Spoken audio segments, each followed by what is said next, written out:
But if I was her, I'd say, don't go find another job.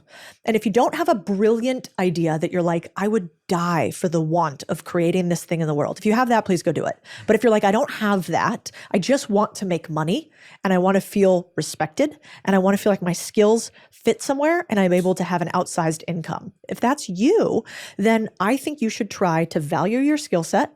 Then you should try to negotiate for an upside deal with somebody. And you should try your hand at this game called ownership, which is where you say, hey, small business, I know how to market. Can I help you market at the side while I'm working on this company?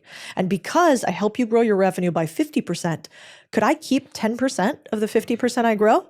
Do you think a small business owner would say yes to that?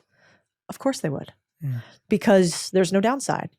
And I think more often than not, we think that the only risk you can take in making money in business is putting your own cash down. That's a risk. Or starting a business, aka dedicating your life to something. And the last part I'll get a little statistic on us is 90% of startups fail inside any rolling 10-year period. We know that statistic.